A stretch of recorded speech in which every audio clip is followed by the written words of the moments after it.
Hey guys, what is up? It is me, Pagey here once again with another video on some DC news. And a new year, of course, brings new, well, I guess news. Well, it's just the news, isn't it? Anyway, whatever.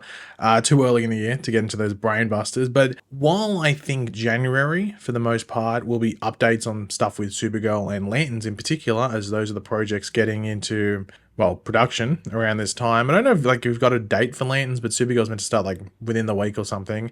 And then maybe some stuff with Clayface, though I think that's starting a bit further into the year. But we might get some minor things with other projects alongside those three. But I would expect those two projects in particular of Supergirl and Lanterns to dominate the news stream for the most part. But that doesn't mean there wasn't some things to talk about from the opening week of 2025 so far. But of course, throughout the video, be sure to let me know in the comment section down below your thoughts on this stuff. Always curious to read what you guys are thinking. If you enjoy the video, enjoy what you see, drop a like, takes 2 seconds. So the first thing to talk about is this first look at an alive DCU Batman. Technically, we saw the first look at this Batman impaled on a post in episode 4 of Creature Commandos, I think it was. But we get to see him alive, though silhouetted, and I guess, yeah, anyway. And also a first look at Gotham City, and this was from Creature Commandos episode 6, the penultimate episode of season 1. My overall thoughts from the shot, I mean, like, it's a cool sort of like reveal and stuff, like obviously like playing into like the lightning and the night sky and stuff like that. I had to say it sort of looks like Affleck's Batman, specifically from the Flash film in regards to the build, and I honestly think that's what they designed it off. But I think a big question that a lot of people have with it is like, was this the right time to show him, reveal him in this animated show and stuff like that? And I think it's probably a combo, like maybe like bringing some attention for Creature Commandos. But I have to say, and this might have worked, it's the most I've seen the show talked about is since this Batman thing. Like, it's like 100%. It's the most I've seen it talked about, even outside of like all those dead characters where you got to see Wonder Woman, Supergirl, you know, all these different Blue Beetle, Batman, of course, Starfire. It was more talked about than that, and that was like in multiple episodes as well. They showed stuff from that, like, well, multiple instances. One in an episode, and there was a trailer as well. And I know there's concern over poor ratings. Look, I know like it's a wait and see. Like, I don't. A lot of people think that like, this was put in to bring in ratings, but like, what do you mean? Like, this show was made ages ago. Like, this, they would have decided to put Batman in. This wasn't like a thing they went, okay, hold on, we got to put this in like 2 weeks ago because the ratings aren't doing well. Like, this was always in the script. Now, I'm sure like I think those Nielsen ratings for those for the show come out. I think we'll probably get them in the next week or something like that. I think for this show. Or give us an instance of like the opening, but this wasn't a panic move to bring in ratings. I've seen people say that, but I think this definitely brought the most attention to the show than anything else, which is weird because it's a completely silhouetted look at Batman where you can't tell anything. But speaking of the silhouette, why is it there? Well, Gunn himself has said like that when he they first brought in the design, you could see much more. And as I said, I probably feel that it was maybe designed off Affleck's Batman from The Flash specifically. It looks very much like his Batman from that movie. But Gunn said like it's because of like not wanting to commit to certain things around him, whether it's like the color scheme, the size, you know, the accoutrement, you know, like the different accessories and stuff that he might have. That's what he said. And a lot of people think that the Pattinson option is still alive. I think the Robert Pattinson option is 100% still alive. I think Gunn's probably, like, honestly, like 50-50 in regards to whether he's going to bring in his own Batman or they're just going to fold Robert Pattinson's Batman in. I honestly think that's a 50-50. Some would say it's leaning more towards Pattinson, but I just say it's straight down the middle 50-50 because I think they want to see how things play out and all that jazz.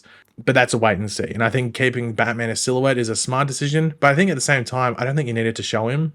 I think you could easily just shown like the bat symbol or the bat signal, might I say. I think that could have been the easiest way to do it, because there's been like a ridiculous amount of speculation based on the fact it's a goddamn silhouette. That is clearly not going to be the final design anyway.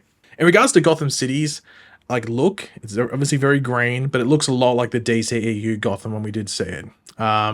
But I do think the animation on this would have started ages ago, so they probably just using that as the base of it all. They didn't want to make it look too realistic and stuff like that. So yeah, it looks like the DCEU Gotham, but I think that was probably intentional because they were designed this so long ago.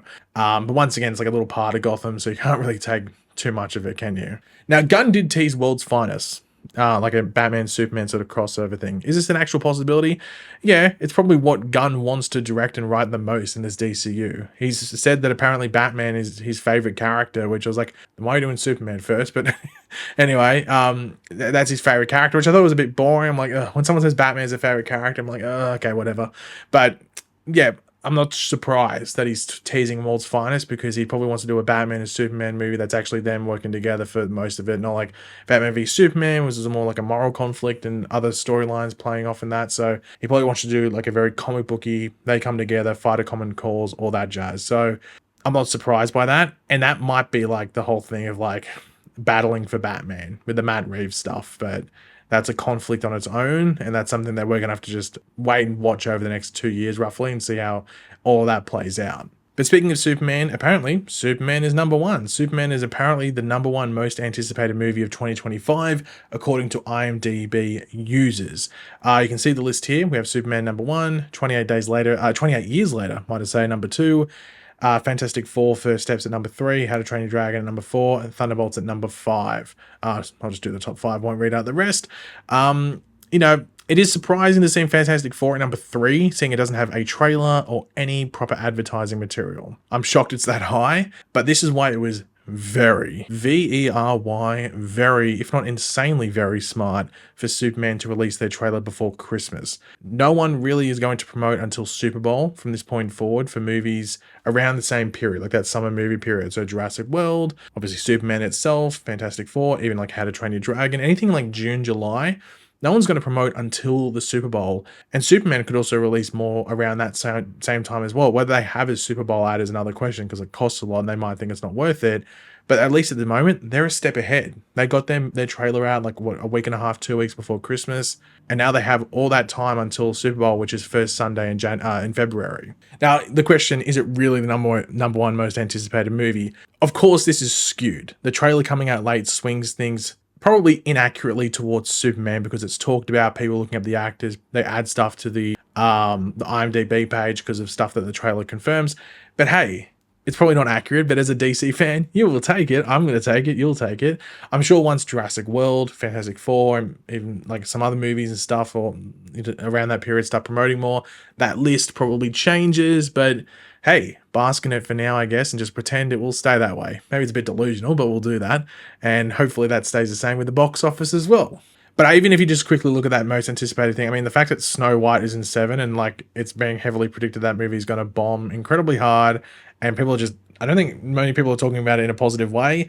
I think it shows that this like list is probably a bit inaccurate in regards to like, what do you mean by anticipated? Do you just mean like talked about, or like people actually going to go spend their money? Like that's probably something that puts this list into question, the fact that Snow White is in 7. And the final thing to talk about is the Batman Part 2, and it's just something that came out like I think over the past, I don't know, a few days roughly. I think past maybe like on Thursday or something like that. And this continues like a rumor that's already been sort of talked about at least for a while, like a while, I think. And that's that Mr. Freeze is going to be in the Batman Part 2. And I don't really want to talk too much about like Mr. Freeze specifically as a character, because I think many people know who Mr. Freeze is, of course. But I think it's the question of the take on not just this character, but potential other characters within the Matt Reeves universe. Like you think of Mr. Freeze, okay, it's a bit maybe out there. Could they do it in a very like a somewhat realistic way in that world? And it would be interesting to see how they would possibly do it. Is it just going to be a guy that uses ice guns and stuff, and just being like a different take on Captain Cold? Or does he have some sort of ailment and like something that he's trying to fix at the same time as well?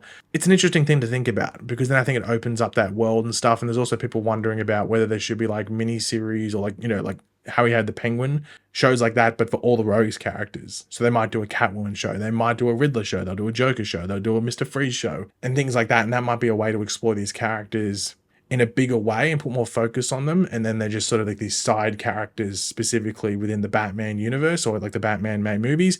Or they have a villain specifically for each Batman movie, but then there's like supporting villains. So for example, you have the Riddler showing up in the first Batman. He's not getting a show, but the Penguin was in that first Batman movie and he got a show. So they do that. They almost have like a side villain that then gets properly more fleshed out in like an HBO show or a Max show, whatever it's going to be. It's an interesting thing to think about, but also at the same time, we were talking about it before, who knows how long this, like, I guess, disconnected universe from the other DCU stuff goes on, because they might have to fold it in. I just don't see them running two different Batman things side by side. So either they take out doing a Batman Brave and the Bold thing and they just fold the Pattinson Batman in, or they remove the Pattinson Batman as a whole and they do their own Batman stuff. So it'll be interesting to see what they say. Now, like the most recent update in this Mr. Freeze stuff came from Jeff Snyder, aka the Insnyder. I know a lot of people target him and talk crap, but at least he puts his name to stuff. You know, it's not, you know, I don't know, like my toast is the color of a croissant, like those different type of accounts. Like, it's at least he puts his name to it. So I have some respect there. Now, whether it's true or not, that's a wait and see. You don't know until the movie actually starts coming out. But I think he's been fairly accurate with a lot of the reporting, especially around DC recently as well. So you got to give kudos when it's deserved. But yeah, guys, thanks for watching. Hopefully you enjoyed the video. For you to be awesome, if you could drop a like on it, show support. Let me know in the comment section down below your various opinions and all the stuff we went over in this video. Always curious to hear what you guys are thinking. And of course, if you are new to the channel, make sure to subscribe. And yeah, I'll catch you guys later. Goodbye.